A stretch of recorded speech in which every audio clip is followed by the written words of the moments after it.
Most common question I always get: Ken, can I afford?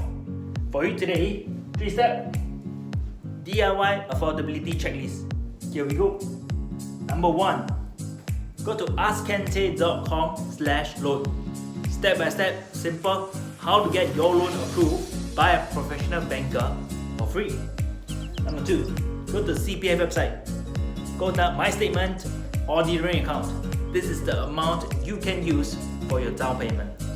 Lastly, number 3. Your usable cash amount. 1, 2 and 3 combined together will be your realistic budget. By buying resale HDB, remember to check if you are eligible for CPF grant. It can be up to 120,000. That's a check. Congratulations! You have a realistic budget now.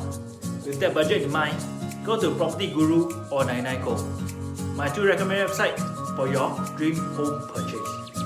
More information in the comments below. I'll see you